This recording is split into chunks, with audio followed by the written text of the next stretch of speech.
May 5, 1945. Okinawa. The top of a 400-foot cliff the soldiers call Hacksaw Ridge. Japanese artillery, mortars, and machine guns tear through the ranks of Company B. 75 men fall wounded. The remaining soldiers retreat down the cliff, scrambling for their lives. One man stays behind. Private First Class Desmond Doss, a combat medic who refuses to carry a weapon, kneels beside the first wounded soldier. He drags him to the edge of the escarpment, ties a rope around him, and lowers him 400 feet down the sheer cliff face. Then he goes back for another, and another. For 5 hours, while Japanese soldiers advance within feet of him, while bullets and shells explode around him, Desmond Doss repeats one prayer: "Lord, help me get one more. Just one more." This is the story of the man his fellow soldiers called a coward in training, the man they promised to kill when they reached combat, the man who became the first conscientious objector to receive the Medal of Honor, and the man who saved 75 lives without firing a single shot. Desmond Thomas Doss was born on February 7, 1919, in Lynchburg, Virginia. He grew up in a devout Seventh-day Adventist household with a fervent belief in the Bible and the Ten Commandments. His father, a carpenter, had purchased a large framed picture at an auction depicting the Ten Commandments with colorful illustrations. Next to the words, "Thou shalt not kill," was a drawing of Cain holding a club and standing over the body of his dead brother Abel. Little Desmond would stare at that picture and ask his father, why did Cain kill Abel? How in the world could a brother do such a thing? The image burned itself into his mind. In Desmond's understanding, God said, "If you love me, you won't kill." From that moment forward, he determined that he would never, under any circumstances, take another human life. There was a second commandment Desmond took just as seriously. The fourth commandment: remember the Sabbath day to keep it holy. For Seventh-day Adventists, the Sabbath was Saturday, the seventh day of the week. Desmond attended church every Saturday. He refused to work on the Sabbath unless it was an act of mercy or necessity. These two convictions, refusing to kill and refusing to work on Saturday, would make his military service a nightmare. On December 7, 1941, Japan attacked Pearl Harbor. Desmond was working at the Newport News Naval Shipyard in Virginia. He could have requested a deferment. Shipyard workers were essential to the war effort, but Desmond wanted to do more for his country. He was willing to risk his life on the front lines to preserve freedom. On April 1, 1942, Desmond Doss enlisted in the United States Army. He assumed that his classification as a conscientious objector would allow him to serve as a combat medic without carrying a weapon. The 1940 law allowed conscientious objectors to serve in non-combatant positions. Desmond wanted to save lives, not take them. But when he was assigned to Company B of the 307th Infantry Regiment, 77th Infantry Division, his commanders had other plans. The first night in the barracks, Desmond knelt beside his bunk to pray. The other soldiers threw boots at him. They cursed him.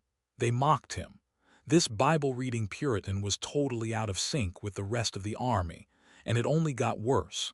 When it came time for rifle qualifications, Desmond refused to train on weapons. He had entered the service as a medic, to heal the wounded, not to kill. His commanding officers were furious. What do you do with a soldier who will not train on Saturday, will not eat meat, and will not carry a gun or bayonet? They initiated paperwork to discharge him with a Section 8, declaring him mentally unstable and unsuitable for military service. Desmond appeared before a military board. He told them, "I'd be a very poor Christian if I accepted a discharge implying that I was mentally off because of my religion. I'm sorry, gentlemen, but I can't accept that kind of a discharge." The board tried to intimidate him. They scolded him. They assigned him extra tough duties. They attempted to court-martial him for refusing a direct order to carry a gun. But they failed to find a way to discharge him, and Desmond refused to leave. He believed his duty was to obey God first and serve his country second, but it had to be in that order. The harassment escalated. Soldiers ostracized him. They bullied him. They called him awful names. One soldier warned him, and not in jest, "Das, as soon as we get into combat, I'll make sure you won't come back alive." Desmond believed him. He knew that when they reached the battlefield, someone in his own unit might shoot him in the back and blame it on the enemy. But he did not quit. He did not fight back. He treated those who mistreated him with kindness and gentle courtesy. He lived the golden rule: do to others what you would have them do to you. Slowly, things began to change. The men discovered that this quiet, unassuming medic had a way to heal the blisters on their march-weary feet. When someone fainted from heat stroke, Desmond was at his side, offering his own canteen. He never held a grudge. He helped anyone who needed help, even the men who had threatened to kill him.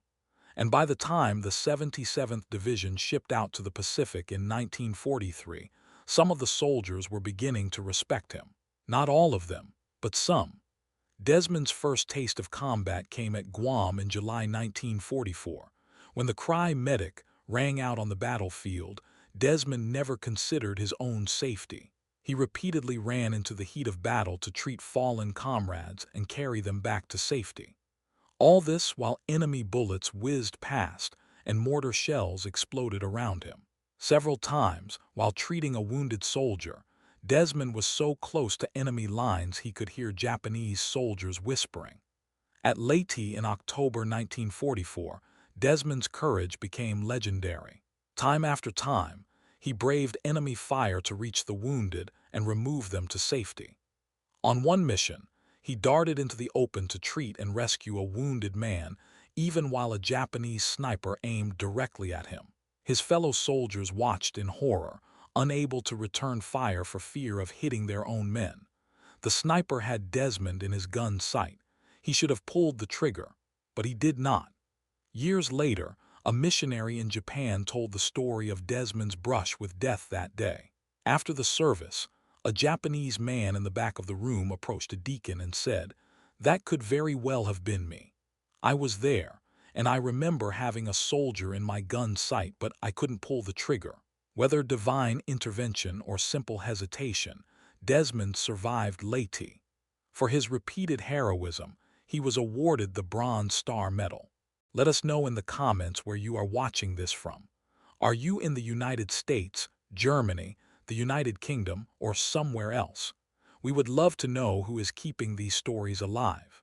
In late April 1945, the 77th Division landed on Okinawa. The Japanese had turned the island into a fortress. Thousands of heavily armed soldiers were dug into caves, tunnels, and gun emplacements. The most formidable obstacle was the Mita Escarpment, a jagged cliff the soldiers called Hacksaw Ridge. The escarpment stretched across the island, rising 400 feet into the air. The first 360 feet was a steep, rugged incline. The final 40 to 50 feet was a sheer vertical cliff face. On April 29th, Company B was ordered to climb the escarpment using cargo nets. Waiting at the top were thousands of Japanese soldiers hidden in caves that had been dug into the rock for years. The terrain was honeycombed and camouflaged to look like natural stone. Before the assault began, Desmond suggested to Lieutenant Goronto that the men should pray. The lieutenant misunderstood. He called the men together and announced, "Fellows, come over here and gather around. Das wants to pray for us." Desmond cringed inside. He had merely meant that each soldier might want to spend a few moments in personal, private prayer. But now he was standing in front of the entire company, expected to pray aloud. The men who once threw boots at him now stood silently, waiting. Desmond prayed. He asked God to protect the men. He asked for courage. He asked for strength. Then he said Amen, and the men climbed the cliff. Company B reached the top of the escarpment and was immediately pinned down by heavy enemy fire. To the left, Company A attempted to scale their sector. The first 5 men were killed. Casualties mounted so rapidly that Company A could proceed no further. Headquarters radioed Company B for a casualty report. So far, there had been none. The order was given. Company B would have to take the escarpment alone. The men of Company B swept across the escarpment, engaging the enemy in fierce combat. They knocked out 8 or 9 pillboxes. By day's end, they emerged victoriously. Not a single man was killed. The only wound sustained in Company B was one soldier whose hand was damaged by a falling rock. It was incredible, even miraculous.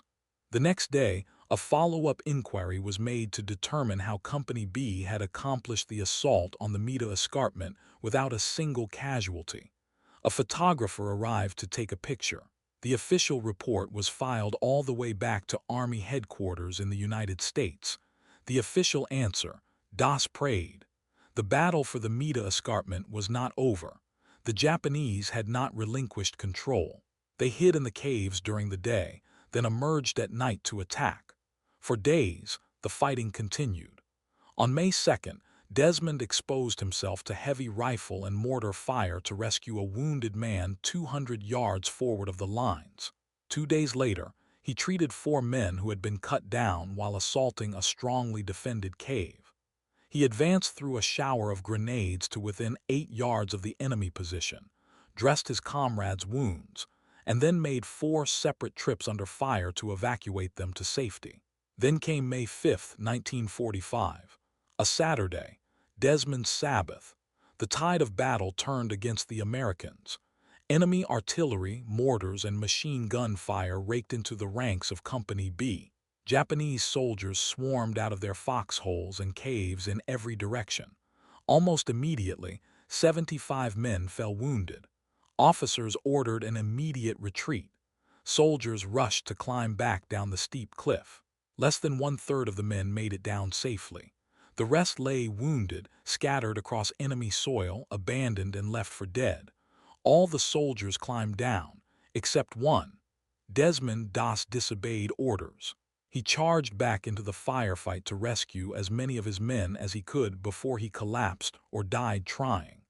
At the base of the escarpment, those few soldiers who had escaped could only sit helplessly and listen to the sounds of battle.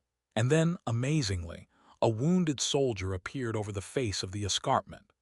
Dangling from a rope, he slowly descended to the safety of the base as a medic fed the rope through his hands from the summit. First one, then another, and another, and another. Heedless of the advancing Japanese, Desmond Doss went about the work of sending the wounded to safety. Reports from that day tell of Japanese soldiers advancing with rifles and bayonets to within a few feet of the medic, slowly lowering his men before one of the wounded could kill the enemy before they shot Doss. For 5 hours, Desmond lowered soldier after soldier down the face of the escarpment, using little more than a tree stump to wind the rope around. Throughout those 5 hours, Desmond had only one thought. He prayed, "Lord, help me get one more. Just one more." If you are enjoying this story and want more untold accounts from World War II prisoners of war, make sure to subscribe to the channel. We are bringing you stories that most history books never covered. 155 soldiers went up the escarpment that day. Only 55 were able to retreat without assistance. The Army determined that the conscientious objector who had almost been court-martialed and discharged as unfit for military service had saved 100 lives. Desmond refused to accept that number. "Couldn't be," he replied. "It couldn't have been more than 50. I wouldn't have had the time to save 100 men." In deference to Desmond's humble estimate, when the citation for his Medal of Honor was written, they split the difference. The official number: 75 lives saved. That night, General A.D. Bruce arrived from 77th Division headquarters. He was amazed when he heard the story of Desmond Doss and immediately began to prepare paperwork to award him the Medal of Honor. General Bruce missed the opportunity to meet the heroic soldier that evening. His incredible mission accomplished, a physically exhausted Desmond Doss had cleaned up as much as his simple surroundings would allow. Then he went off alone with his Bible to read, to pray, and to thank God for all he had accomplished that day. The bloody struggle for the Meta escarpment continued for weeks. On the night of May 21st, the Americans launched another bold attack. When return fire forced the Americans to take cover, Desmond remained in the open to treat the wounded. Then he and 3 other soldiers crawled into a hole to wait out the darkness. Suddenly, a grenade landed among them. 3 men scrambled out, but Desmond was too late. Reflexively, he covered the grenade with his boot. The grenade detonated beneath him and hurled his body into the darkness. When he fell back to earth, the leg was still there, but bleeding badly from numerous shrapnel wounds. Rather than call for another medic to leave shelter and risk his own life, Desmond bandaged his own wounds and waited 5 hours alone until daylight broke. As litter bearers arrived with the dawn and began to carry the wounded medic out of danger, they passed another critically wounded soldier. Desmond instructed them to put down his litter, then rolled off it and told them to take the other man. While he awaited their return, he was joined by yet another wounded soldier. Together, the 2 of them set out for safety, leaning upon each other. Once again, rifle fire split the morning. Pain stabbed Desmond's arm, which was curled across the shoulders of his comrade. A sniper's bullet went into his wrist, exited through his elbow, and then lodged itself in his upper arm. Had the bullet not hit Desmond, it probably would have struck his wounded companion in the neck. Desmond borrowed his friend's rifle and used the stock to fashion a splint for his useless arm. Then the 2 continued to crawl to safety. Desmond Doss's war was over. 17 pieces of shrapnel were removed from his leg. His arm was set in a sling. He was placed on a hospital ship off the coast of Okinawa, prepared for the return home. He had fought a good fight, his own way, without ever compromising his beliefs. On the hospital ship, Desmond struggled through the pain to clear his mind. He was covered with bandages. He had a compound fracture in one arm. Every inch of his lean frame hurt. As the fog cleared, he thought of his Bible, the one his wife Dorothy had presented to him on their wedding day. That Bible had sustained him through the months of training when he had been the target of ridicule and hate. It had been his constant comfort through the months of combat at Guam, Leyte, and Okinawa. He reached slowly to the shirt pocket where he had always carried it. The Bible was gone, lost somewhere on top of the Mita escarpment beside the blood that had leaked from his shattered body. "Please," he begged someone nearby, "get word back to my men. I've lost my Bible." The message was delivered. And incredibly, the men who once mocked the godly Seventh-day Adventist who would not compromise had a new mission. After soundly defeating the Japanese, they fanned out across the rocky terrain of the Mita escarpment and conducted a search. They found Desmond's Bible, and they mailed it home. On October 12, 1945, Desmond Doss was invited to the White House. President Harry S. Truman held a Medal of Honor in his hand as he looked at the brave young medic. "I'm proud of you," Truman said. "You really deserve this. I consider this a greater honor than being president." Then he placed the Medal of Honor around the neck of Corporal Desmond Thomas Doss. Desmond Doss was the first conscientious objector to receive the Medal of Honor. Of the 16 million men in uniform during World War II, only 431 received the Congressional Medal of Honor. Desmond was one of them, and he had earned it without killing a single enemy soldier. In fact, he had refused to carry a gun. His only weapons were his Bible and his faith in God. In addition to the Medal of Honor, Desmond received a Bronze Star for valor with 1 oak leaf cluster, signifying he received 2 bronze stars. He received a Purple Heart with 2 oak leaf clusters, signifying 3 Purple Hearts. He received the Asiatic Pacific Campaign Medal with 3 bronze stars and a beachhead arrowhead, signifying he served in 4 combat campaigns, including an amphibious landing under combat conditions.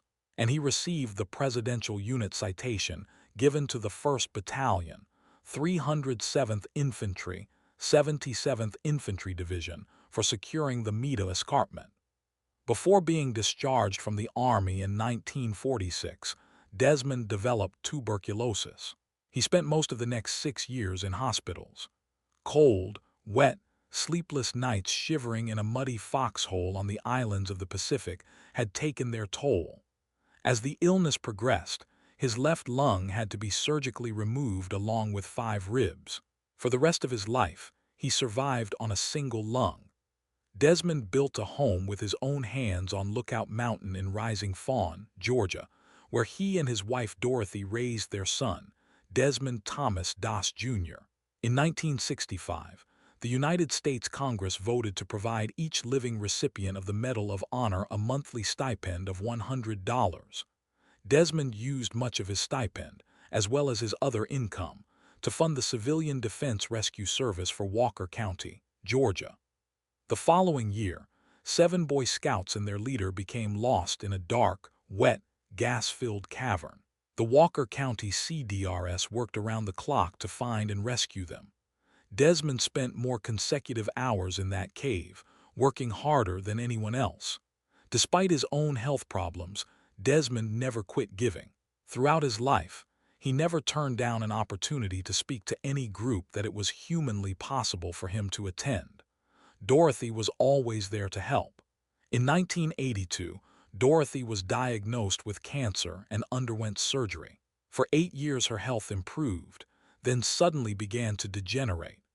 Early on the morning of November 17, 1991, as Desmond drove her to one of her regular treatments at the hospital, his car went out of control and plunged over an embankment. Dorothy's suffering ended that morning. After months of struggling with grief and loneliness, God brought a helpmate to Lookout Mountain. Desmond and Frances Doss were married on July 1, 1993. They continued the work they felt called to perform. At the age of 87, Corporal Desmond Thomas Doss died on March 23, 2006, after being hospitalized with difficulty breathing. He is buried in the National Cemetery in Chattanooga, Tennessee. The story of Desmond Doss is about conviction, about refusing to compromise, even when everyone around you says you are wrong. The Army told him he was unfit for service. His commanding officers tried to discharge him. His fellow soldiers threw boots at him, threatened to kill him, and called him a coward.